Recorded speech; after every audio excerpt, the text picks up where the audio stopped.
Hey everyone, and welcome to Cooking Companion TV. I'm Jenna Edwards, and this is a recipe demo of Tahinov Hatz, Armenian tahini pastries. So give this video a thumbs up if you like it.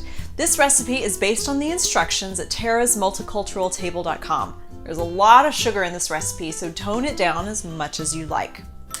We start with making pita bread dough. So we'll bloom 2.5 teaspoons of active dry yeast in 3/4 of a cup of warm water. The ideal temperature for blooming yeast is 105 to 115 degrees Fahrenheit. So gently mix the yeast in with the water. A chopstick will come in handy here and later on when stirring the wet dough. We'll leave this here for 10 minutes until it's frothy.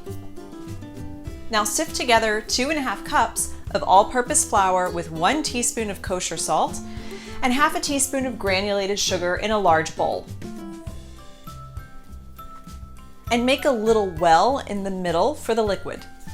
Alternatively, pulse together these dry ingredients in a food processor. Assuming it's been 10 minutes, pour in the yeast and water and 1 tablespoon of olive oil and stir until the dough comes together. I like using 1 or 2 chopsticks for this because there's less surface area for the wet dough to stick to, and I can ensure that everything is getting mixed together evenly. Again, if you prefer the food processor, you'd add the wet ingredients to the dry ingredients and process until the dough comes together. Coming together just means it's a somewhat homogeneous mixture. It won't be smooth. In fact, it should be a little shaggy. Remove the dough from the bowl and start lightly kneading it on a lightly floured surface until it's smooth and elastic. A simple folding and pressing technique should be enough. I also like turning the dough outside of itself to discover all of the wet and dry spots. Elastic dough will stretch a little before it breaks off. I've seen another recipe for pita dough suggesting to knead for a minute and then let the dough rest for a few minutes and then knead again. So I stopped to clean out my bowl and to grease it with some olive oil. And then I kneaded the dough just a tad more, and that's when I found the elasticity. Now we'll place the dough into the greased bowl and turn the dough on all sides so the entire outside gets some of the oil.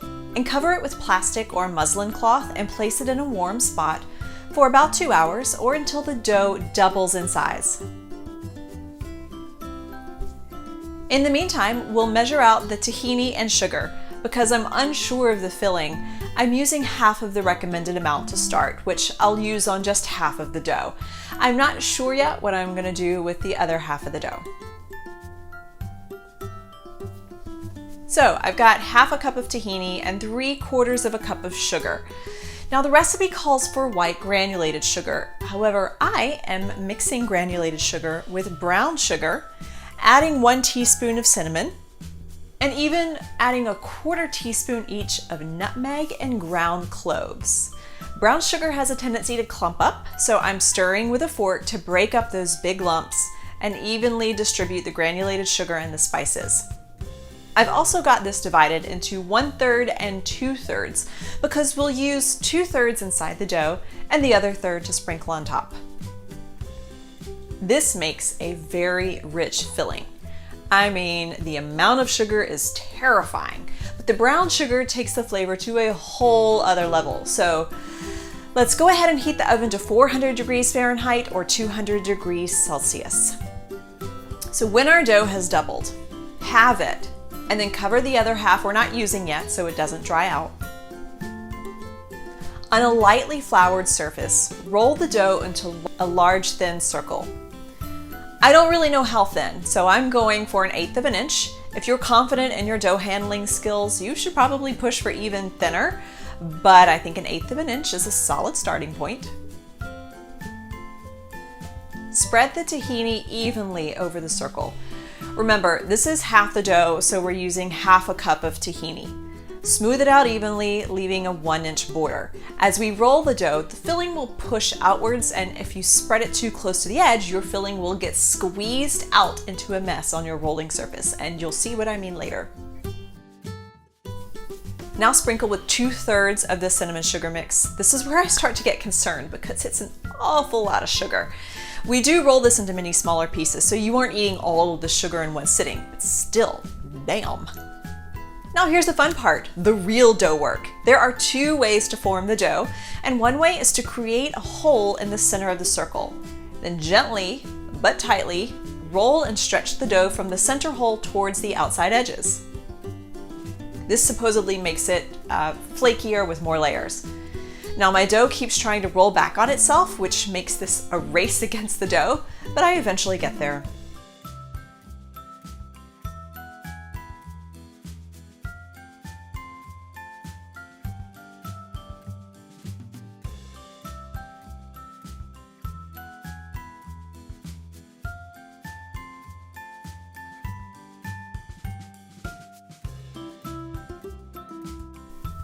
And then cut the rope circle into 4 to 6 equal pieces. I recommend 6 pieces because I only did 4.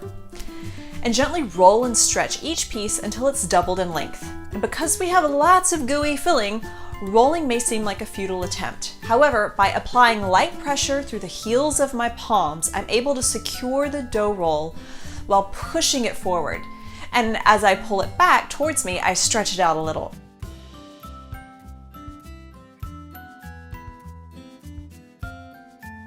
And then moving the heels of my palms towards the edge of the roll, just a little bit every time so it gets rolled evenly in all places. Eventually the filling gets kneaded into the dough while we've created layers of flaky and sweet pastry. So coil the rope tightly, end to end, into the shape of a snail. Flatten the coil lightly, then roll it into a thin circle for 4 to 5 inches wide, about 1/3 of an inch thick. Place the rolls 1 to 2 inches apart on a prepared baking sheet. Brush the tops with olive oil if you want, and sprinkle with the remaining cinnamon sugar and sesame seeds if you like seeds on top of your pastries. For my second half of the dough, I decided to use less sugar just to test how much you really need. So I cut the sugar portion in half. This demonstrates the second way to roll the dough, which is like a basic cigar. Rolled end to end, not too tightly, but not too loosely either, so let's say firmly. And then gently stretch and or roll it to double the length, the same way we rolled and stretched the smaller pieces earlier.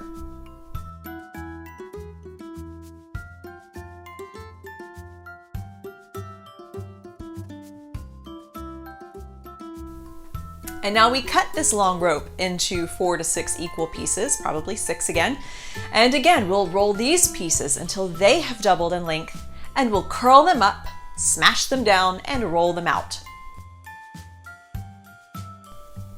For this batch, I opted not to sprinkle with more sugar on top. However you roll them out, your rolls will bake for 12 to 15 minutes until they're lightly golden brown. As you can see, the bigger rolls are from the first dough that I cut only into 4 pieces. The smaller rolls are from the second dough rope that I cut into 6 pieces. The larger ones have that generous sugar portion both inside and out. The smaller rolls used only 1/3 of the sugar called for, and I did not sprinkle those tops with more sugar. I did, however, play with a drizzle of tahini and a sprinkle of sesame seeds while that particular one cooled. It's quite pretty, and it even tasted good. Sometimes raw tahini is too bitter, but it worked well with this pastry. Now, as for the sugar recommendation, if you use brown sugar, I'd cut back on the amount of sugar you use because it is so rich. If you opt to use only granulated sugar, I don't know what to tell you. I'd start with the recipe amount and experiment with the level of sweetness you prefer. It is possible to roll in chopped nuts or dried fruit, but the pieces have to be so very small, maybe even like, a nut flour or a fruit spread, to keep it from tearing holes into the dough during the rolling process. But otherwise, I think you can experiment with varying sugar portions and spices and other flavor combinations. Now, this little treat is popular in Lebanon due to the Armenian population there. So if you happen to be there, you will find it in the bakeries sprinkled around the country. But for you in your own home, I hope you enjoy making this as a dessert or even a delectable, luscious breakfast treat. It'll stay good in an airtight container for a couple of weeks. The tahini keeps the dough from drying out, and I dare say it gets better each day it sits. That's it for this recipe of Tahinov Hatz, an Armenian tahini pastry. Get the ingredients at cookingcompaniontv.com/Tahinov Hatz. Give this video a thumbs up if you like it, and subscribe to this channel for more demos just like this. I'm Jenna Edwards, and thanks for watching.